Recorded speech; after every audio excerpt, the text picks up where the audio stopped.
James, PJ Mustapha in year 4, how far has he come, and how are you pleased with him through 2 weeks? Yeah, I know I say this about a lot of guys, but I actually had a meeting with his dad on Zoom. Maybe it was Monday at 6:40 in the morning. They've done an unbelievable job raising PJ. You know, their one son was a captain at Notre Dame and is now a starting center for the Chicago Bears. Dad played at West Virginia. Mom went to West Virginia. He gets it. You know, he went to a great high school that prepared him as well, and Coach Soule, who I coached at the University of Maryland. He just literally, I use him, the players get sick of hearing about it because I use him as an example all the time. You know, he's 327 pounds. He dominated the conditioning test, could have probably passed it with the linebackers. I think his wrestling background has been huge for him. His mental and physical toughness is phenomenal. He's got a great motor. He understands leverage. I love him.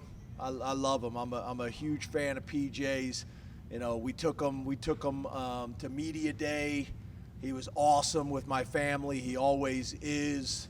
Represents the program so well. Makes plays on Saturday, not at the expense of his role. You know, there's some guys sometimes that to make a play, they go outside of the framework of the defense. PJ doesn't do that. He's going to hold his gap. He's going to do his responsibility, and that's when you have a chance to be pretty good. But he's literally the example I use all the time. I just said it, I think, yesterday after practice.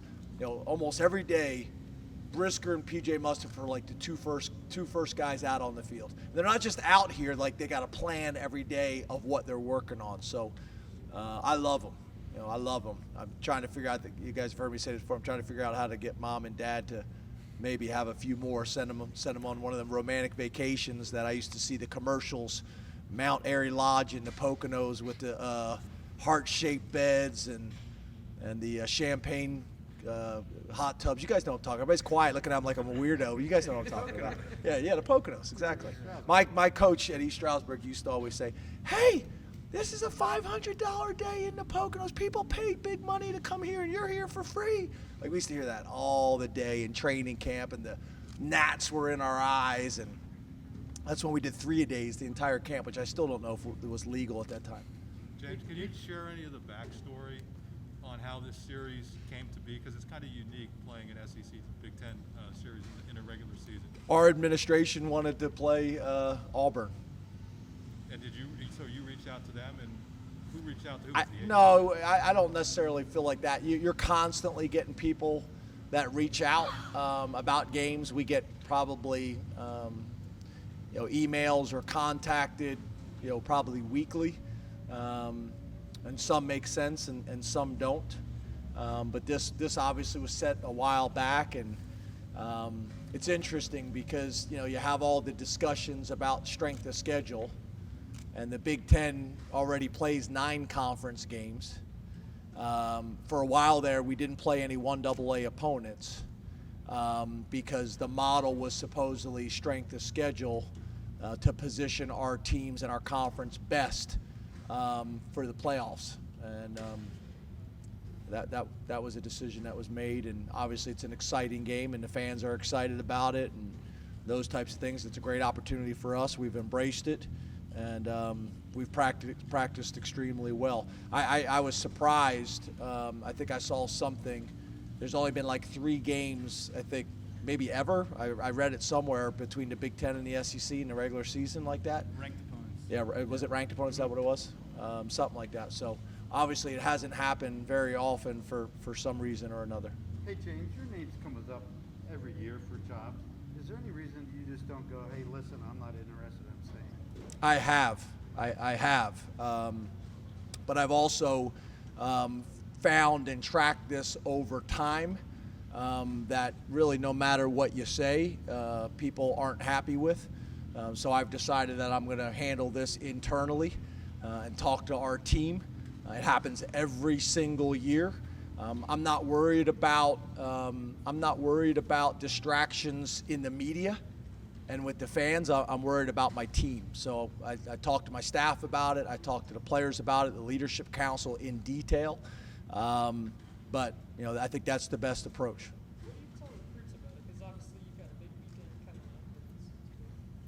Yeah, we'll address it with the recruits as well. So my conversations with the recruits and my conversations with my team, we'll have, and then I know you'll call every one of them to ask what I said. But yeah, I'll have conversations with them. But again, having conversations with the media and having conversations with anybody else, I'm concerned about my team and my future team. To what extent do you think misinformation? And when I say my future team, I'm talking about the recruits. To what extent do you think misinformation is part of the cycle? A big part of it. I'd love to talk about Auburn. That's the third question we've had about it. I'd love to talk about Auburn. I think there's a lot of misinformation. The problem, in my opinion, with today's media and social media, I don't mean this as an attack on anybody here, is everybody wants to be the first to say things so they can get credit. I got an Auburn question for you. Thank you. How hard is it in a team sport for one individual to take over a game? I'm sorry, what's one more time? How hard is it in a team sport like football for one individual to take over a game? I think it really depends, to your point, on the team sport. If it's basketball and you're talking about 5 guys, 1 out of 5 is a significant number. Football, you're so much more dependent because, like, even in basketball, depending if you're playing man coverage or whatever, you can kind of spread everybody out and make it a one-on-one game. We try to do similar things in football, but that can be challenging. But yeah, there's been guys that have had significant impacts, but I think it's more challenging in the game of football because you're so dependent on your teammates. If you're a running back, you're dependent on the O-line. If you're an O-lineman, you're dependent on the quarterback getting it out on time. The receivers, getting open in their routes, the receivers being dependent on the quarterback throwing it, so on and so forth. The linebackers being dependent on the defensive line to do their job. You're just so dependent in the game of football. How are you preparing for Auburn, considering they have basically a brand new coaching, all-around brand new coaching staff? How are you using Yeah, that's a challenge.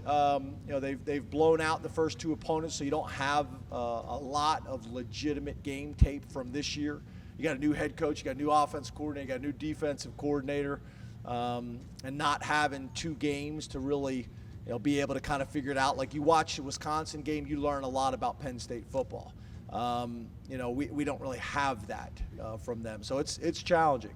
You're looking at film from Auburn, you're looking at film from South Carolina, you're looking at film from Boise, you're looking at film from really kind of all over the place to try to figure out who and what they're going to be, and that's why early season games can be challenging.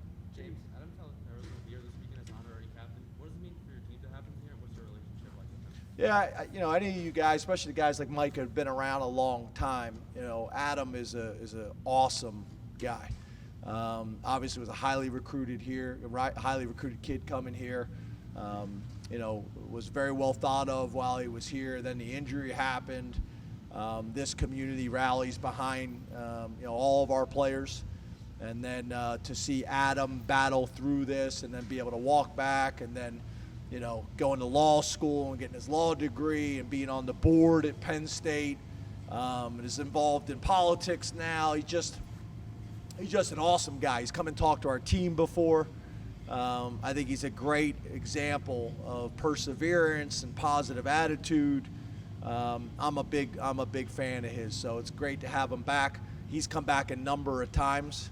I'd like to get him back more involved at Penn State. I think he's a voice that needs to be heard, and he's just been a phenomenal representation of our university for a long time. James, how much are nerves a factor in a game like this at this level, and can you compare it to maybe the NFL?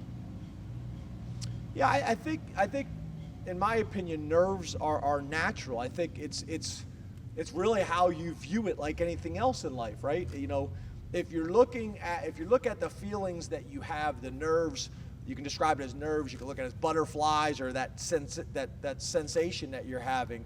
You can look at it as nerves, or you can look at it as my body pumping adrenaline into my system to get me ready for an adverse, challenging situation. It's just my body priming itself to get ready. And I think looking at it that way are 2 very different, distinct ways of looking at it that I think really impact, I think, your approach and how successful and how you can use that energy, in a positive way. So I think a lot of it's just how you look at it. I think, I'm a big believer that in college, in high school, the NFL, the more you invest, the more you prepare, the more confident you become because you know what you've done to get ready for the game.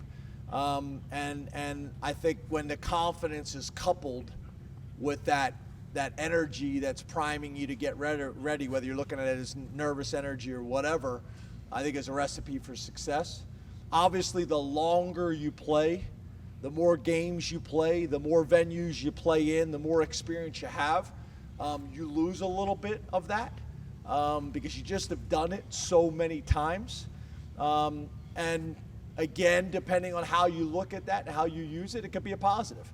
You're going to get less of that. If you've been in the NFL for 12 years, it's going to be very different than a rookie, obviously, and how your body reacts to that. And now you hope the experience outweighs your body priming you. You just become a vet in so many ways to know what you have to do to be ready to play at a high level. Last question. I hope that answers your question. James, you had a chance to distribute a lot of snaps on Saturday. A few days later, did you feel like any freshman or second-year players, or maybe third-year players, took a step forward on the field for you? Yeah, I apologize, Tyler. I probably would have been better prepared to answer that question on. You're on to Auburn, aren't you? Yeah. So I have all my notes, and I'm kind of thinking in that way. When is that? When Tuesday? When did we have the press conference? Yesterday, yeah. Oh, was it yesterday? Geez, it seems like 3 days ago. Sorry. I apologize. I don't know. Tyler, I can get back to you on that, but I literally, as you guys know, these are long days and they kind of all run together. That seems like an eternity ago that we played Ball State, to be honest with you. But nobody significantly jumps out right now. But it was, I think, really valuable for us. Obviously, the one that you guys always ask about is the quarterback position. So, getting the quarterback in there and him throwing a touchdown was great. Chris told me there was some critiques about we should have got him in earlier. I get it. We planned on get him in earlier. It's hard to know. That if you get a 3 and out, he would have got in a lot earlier. They sustain a drive because your backups are in there and they got still a bunch of their starters in there. We would have liked to get him more time, but that's probably the one that jumps out just because of the position, and I know you guys have asked me that a ton of times. Thank you. All right, thanks, guys. Thank you. Have a good night.